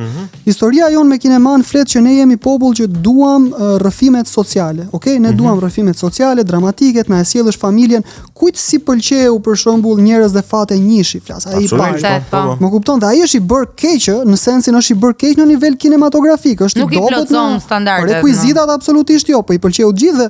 Pse? Sepse skenari është shumë i mirë. A mund të investojmë në te klasat e dramaturgjisë në akademi? Dhe unë këtë do ta them kudo. Po investoni më te njerëzit që të shkruajnë. Njerëzit nuk shkruajnë dot më vetëm sot. Futini nëpër klasa, motivojini ata. Vërini që të shkruajnë histori ç'a ndodh në rrugë. Dini sa gjëra ndodhin, domethënë në Tiranë çdo ditë. Kudo. Po ne s'po tregojmë asgjë, ne po tregojmë budallëgje që s'ekzistojnë. Të gjithë regjisorët, kinastët që ne kemi pasur të ftuar këtu në Kinotek thonë të njëjtën gjë. Shqipëria ka kaq shumë histori, është kaq e vogël, po ka kaq shumë drama, e kaq shumë ngjarje të përditshme, saqë për secilën prej to mund të kishin prodhuar pafund filma sikur financimi të mos mungonte. Po kur financimi kthehet problem, është e pamundur që ti ta sjellësh atë dramën ashtu siç do. Njerëz dhe fate patjetër e ka bërë për kohën, e ka bërë në mënyrë perfekte, pavarësisht mungesës shumë elementeve, po është një nga ato seriale besoj edhe ka qenë dhe film ka qenë titull i ndryshëm. Filmi u bë dyshi tani së fundmi, ndërsa njëshi është TV show, është serial. Po se çka qenë edhe një film. Dashur. Në Kohë të dashurisë. Në Kohë të dashurisë ka qenë filmi me atë, po themi, shtojcën e Florit, ç'a ndodh me Florin after. Po kishte bënte shumë kuptim për atë kohë. Sot po të riktheheshim, edhe të hidhnim një syt nga Tirana, thjesht për të dakordsuar me atë që the ti. E pastaj edhe nga qytetet e tjera të Shqipërisë do gjenim pafund ngjarje, do kishim besoj filma shumë të mirë, sikur ta linim pak të mafian që vishet me taka dhe shkon aty dhe i fut plumbin papa. Un jam tu për të dhënë vetëm mendimin tim edhe dashurinë time. Po, dashurinë time ndaj kinemas. Asnjëri nga ne nuk është kritik filmash dhe mua shumë gjëra do më keq kuptohen, mi keq kuptojnë vazhdimisht, po është okay se është pjesë e gjithë gjës. Këshilla që do jepja unë dhe ajo ç'a do doja të shifja unë është artistët e vërtetë, regjisorët e vërtetë të rinj në Shqipëri që kanë know-how, që dinë si t'i bëjnë filmat, që kanë bagazh të jashtëzakonshëm dhe unë s'po flas kotë, po flas për regjisor. Jocelyn Rama është regjisor i mirë. David Kodheli është regjisor shumë i mirë. Këto regjisorë që janë, a mund të bashkëpunojnë me njëri tjetrin? A mund gjejnë atë frymën e bashkëpunimit dhe ti lënë më njanë këto idetë për të bërë, për shembull këta diun filma autor që si shef njëri, po tulen dhe t'japin diçka real life, të bëjnë një skenar të mirë, të bashkëpunojnë me njëri tjetrin, se vetëm kështu mund t'ja dalim bëjmë një skenar dhe të kërkojmë financime mbrapa. Nuk funksionon që ti je regjisor i madh me emër dhe ti bën çfarë duash, se është Christopher Nolan ai që është dhe filmat i bën një herë në 10 vite, dhe jo vetëm sepse s'ka ç'a të bëjë ai, po sepse të gjesh sot financimet për të bërë Odiseën, për të bërë Oppenheimerin, për të bërë filmat që ka bërë Nolani, është shumë e komplikuar në tregun e lirë. Nuk do të vi qendra kombëtare e kinematografisë që ka 1001 probleme të t'japi ty sponsorizime të tilla. QKK-ja do bëj gjëra të tjera. Do bëj dhe duhet bëj gjëra të tjera. Po ama ti mos prit sot që si filmbërës i lirë të suportohesh, se nuk jemi më në komunizëm. Nuk jemi më. Si jemi më. Si thuat, kalojmë te lojrat? Kalojmë tek lojrat. Jemi loja e parë është me regjisor dhe pastaj edhe me filma që ta kam çuar në telefon. Ja ti kapim lojrat një. Tani e kam keq unë. Tani do vendosësh përpara. Pra, kemi lojë me regjisor, me anime dhe me filma. Yes. Shumë bukur. Çfarë duhet ndodhi, do ndodhi. Po. Murphy's Law. Dhe do zbulojmë tek këto alternativa që kemi, se cilat janë më të preferuar të tua. Jo domosdoshmërisht këtu mund të jetë ajo më e preferuara jote, pra anime jote të gjitha kohërave, filmi jote të gjitha kohërave apo regjisori më i vlerësuar. Nga ty, po nga këto alternativa që janë dhënë këtu. E gjete? Po. Okej. Vazhdojmë? Jepi. Okej, mes Hitchcock dhe Kubrick, cilin do zgjidhje? Kubrick shumë e thjeshtë për mua, me gjithë respektin për Hitchcock, po Kubrick është, unë e kam në majt listës. Okej, në majt të listës, të gjithë të tjerët që do përmendim në after. Në majt listës. Do ta bëjmë ose për secilin, për çdo çift. Nuk do ta bëjmë kështu. Okej, mirë. Okej. Mes Fellinit dhe Bergmanit. Fellini. Fellini. Me gjithë respektin janë të dy, domethënë këtu po japim shihet e mia subjektive. Fellini për mua, Fellini. Kurosawa apo Ozu? Kurosawa është emër. Po, je shumë në rregull. Me gjithë respektin prapë se janë monstra, po Kurosawa shumë më monster se sa Ozu. Okej, Scorsese apo Coppola? Ç'a them tani, Coppola bëri diçka si Godfather edhe Apocalypse Now, po unë jam Scorsese fan. Unë jam Scorsese. Okej, Tarantino apo Fincher? Tarantino, edhe pse e akuzojnë, po Tarantino me Pulp Fictionin bëri një revolucion që tërboi gjithë Amerikën dhe s'është e lehtë tërbosh Amerikën cilësisht. Okej, Nolan apo Villeneuve? Unë nuk jam në vështirësi më duket. Po jam vështirësi, sepse kjo është e vështirë. Unë nuk jam fan i Nolanit. Unë i shikoj filmat e Nolanit, unë jam i vetëdijshëm që Nolani është shumë i rëndësishëm për kohën tonë. Nuk jam fan, unë nuk shkul flokët për filmat e Nolanit, unë shikoj patjetër, më duket pretencios si regjisor, por është emër shumë i madh tani. Ndërsa kur vjen punat e Denis Villeneuve, për shembull Incendies është një film që mua më çmend, më tërbon, e lidh shumë dhe me Old Boyn, nuk di çfarë them pastaj. Edhe këtë Blade Runnerin e Villeneuve-it unë e kam shijuar pafund. Kështu që unë do zgjedh Villeneuve. Tani vijnë dy emra të vështirë për mua, kështu që dy koreanët po të mirë. Okej. Bong Joon-ho. Okej, dhe Park Chan-wook. Po çfarë thuash për ta? Këta janë miq vet, janë dhe shok se ndajmë dot. Janë dhe shok vet të dy. Për botën është shumë më i rëndësishëm Bongu sepse depërtoi me Parasite shumë fort, po e rëndësishme është thuhet që në 2003-shin të dy këta regjizorë realizuan Memories of a Murder dhe Old Boy në Parku. Dhe protagonistët kanë një foto shumë të famshme në shesh xhirim, janë takuar të dy dhe është kështu si moment shumë i bukur dhe i çuditshëm, sepse janë filma që i hapën dyert në mënyrë të frikshme kinemas koreane për gjithë botën, ama për mua ka 1 milimetër më shumë Old Boy për shkak se është më zbavitës. Është më zbavitës për mua. Unë regjizorëve koreanë do i shtoja dhe Kim Ki-dukun, i cili vdiq fatkeqësisht nga Covidi. Gjatë Covidit, po. Okej, nuk e di pse e kemi vendosur prap. Dy herë Kubrikun. Për ta vendosur në vështirësi më sa duket. Okej. Qëndron. Unë se është vendosur prap Kubriku, po unë do ta heq Kubrikun dhe do them Tarkovski apo Parajanov. E shtovë vetë Parajanovin tash. Po tash meqense i takojnë botës sovjetike aty. Po. Dëgjoj tani është gjuna që unë mos them Tarkovski. Është gjuna, unë nuk jam gjendje të flas për Tarkovskin. Unë nuk jam gjendje as të flas për Kubrick, se jam shumë i vogël, jam një njerëz shumë i thjesht për të folur për këto kolos, se janë kolos. Po Tarkovski patjetër. Edhe pse ngjyra e shekëve mua më pëlqen. Është magji. Okej. Almodovar apo Yorgos Lanthimos? Okej, po çfarë them, kjo është shumë e vështirë sepse Almodovarin unë e dua pafund. Ai jo vetëm regjisor, po edhe ka qenë producenti disa filmave të mirë ku do citoja dhe thuhet Almodovar, lexohet Almodovar, jo Almodovar. Lexohet Almodovar. Që është kështu që jo gjithë Shqipëria e thon gabim shumica e njerëzve.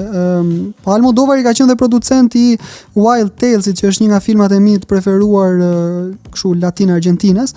Do zgjedh Almodovarin, edhe pse Lanthimos është shembull shumë i mirë për tu marrë nga ne ballkanasit, e ka nisur me Dog Tooth, me ca filma të çmendur, ka vazhduar pastaj me këto filmat me Emën që është mrekullueshme, kështu që çfarë them unë për. Me gjëra fjalat e Emma Stone, ja ku e kemi Emma Stone. Po.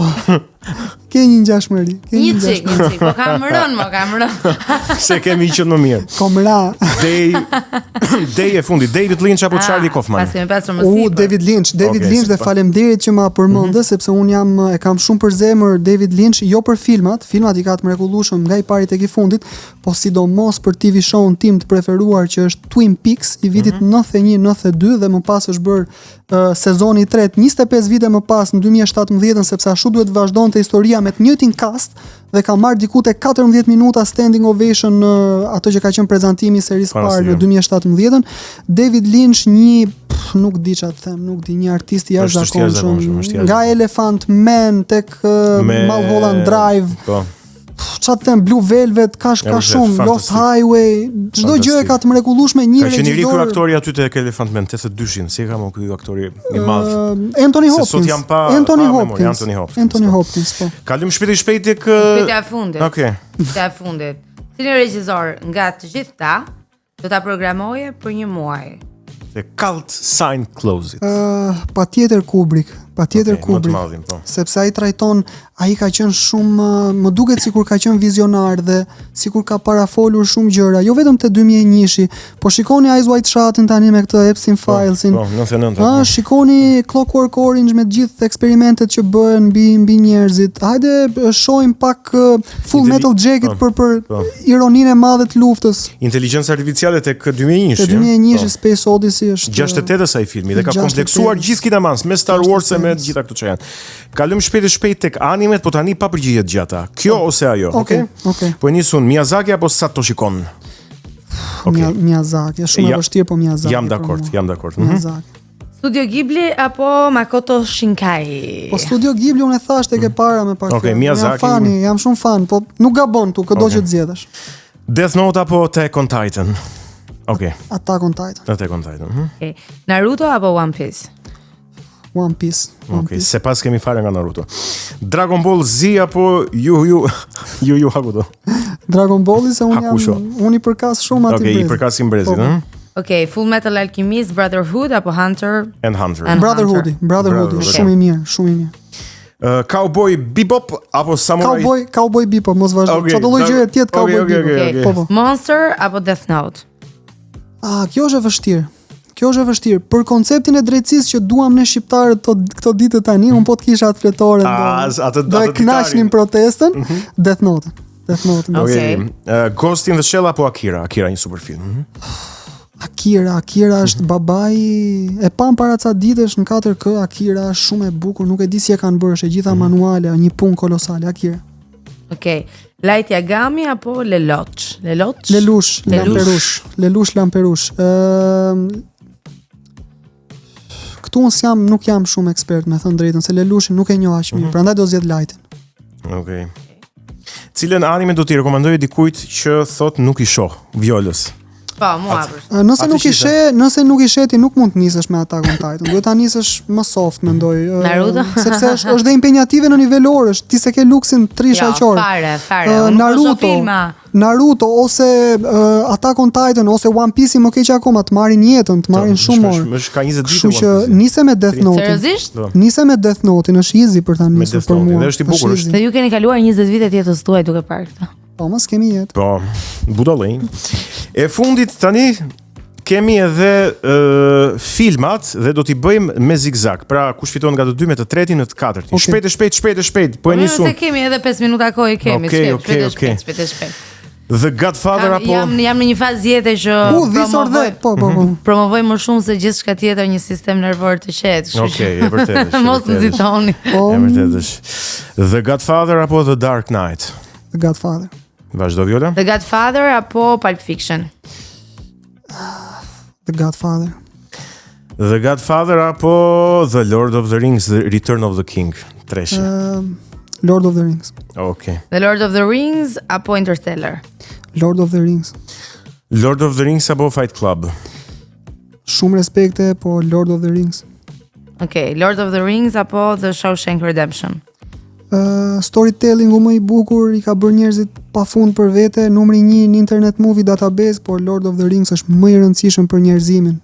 Shumë i rëndësishëm. Lord of the Rings apo The Matrix? Lord of the Rings është trilogjia më e mirë, Matrix është trilogji, po njëshin ka të mirë, 2 tjerat. Lord of the Rings apo Gladiatori? Lord of the Rings. Heqim dorë. Lord of the Rings apo Inception? Lord of the Rings. Inception merr nga Paprika i Satoshi Kon. Po jo, është i mirë shumë, mos keq kuptoni. Mos hiq dorë Viola se mund të ndryshojë. Lord of the Rings apo Forrest Gump? Lord of the Rings. Forrest është poezi shpirtërore, është shumë e mirë, po është hollywoodianizëm, kurse Lord of the Rings është komplet tjetër gjë. Lord of the Rings apo Titanic? Titanic po t'ishte në kundër në drame tjetër romantike, mund fitonte me shumë gjasa, po jo kundër Lord of the Rings. Asnjëherë nuk duhet fitoj kur. Lord of the Rings apo Django Unchained? Lord of the Rings. Mirë, e dashka kështu tani më duket. Lord of the Rings apo Game of Thrones? Po s'krahasohen, është TV show. Ama nëse do të krahasojmë produksionin, Lord of the Rings prap. Lord of the Rings apo Old Boy? Atëre, këtu do ta ndajmë sepse do jo, pa atëre, s'ka atëre. Po, jo, Old Boy, pa e din njerëzit e din se me zgjodhi Old Boy apo Endgame. Vetëm që të më dilte imi atë. Old boy, por zgjedhje subjektive. Unë mendoj që Lord of the Rings ka shumë më shumë peshë dhe rëndësi në historinë e kinemas, ama subjektivisht më ka dërmu Old Boy në gjitha senset dhe vazhdon të më çmend. Unë mund ta bëj edhe kështu, Lord of the Rings apo Ben Hur, a kupton? Ben Huri 11 çmime Oscar i 54-s me Hestonin. Janë të dy me 11 çmime. Me Hestonin. Jo mo sepse treshi i Return of the King-ut ka 9 dhe ka 16 në total si trilogji, ndërsa Ben Huri ka 11 tek pull dhe krahasohet vetëm me Titanicun. Edhe njëshi ka 11. Jo, njëshi Fellowshipi nuk ka 4 më duke, diçka tillë, 2 ka Two Towers dhe 9 ka e para. 16 janë në total, ta garantoj. Po që filmat me rekord Oscar janë Ben Huri dhe Titanicu, kanë të dy nga 11. Ben Huri është një prall mbi Jezu Krishtin, fantastik, po unë do zgjedh Old Boy se tani unë. Këtë shije kam. Je besnik. Nuk heq dorë nga. Nuk heq dorë. Kulsin e Closet apo Cineplex? Kulsin e Closet apo Cineplex? Cineplex, sepse Cineplexi përfaqëson kineman në Shqipëri dhe unë pas Cineplexin nuk do kisha ushqyer dot dashurinë për të sjellë në jetë Kalcin e Closet, dhe Kalcin e Closet është diçka që ta ndihmoj kineman vendase dhe t'i bashkoj njerëzit. Ky është misioni i atij vendi. Dhe me qënë se jemi të Cineplexi, ne kemi dëshirë të të bëjmë dhurat një bilet dyshe pa datë të Cineplexit, mund të shkosh kur të duash, për çfarë të duash, për filmin që do ta zgjedhësh ti dhe të shikosh. Ju falenderoj shumë që më sollët sot këtu dhe që më dhat të dhurat, sepse vibe këtu është fantastik dhe është shumë e rëndësishme që ne të flasim për këto gjëra, edhe nëse flasim gabim, sepse unë mund të kem thënë gjysmën e gjërave gabim, po unë kam dhënë mendimin tim të lirë, kritik, i pavarur, pa përfituar asgjë tjetër përveç se bisedës.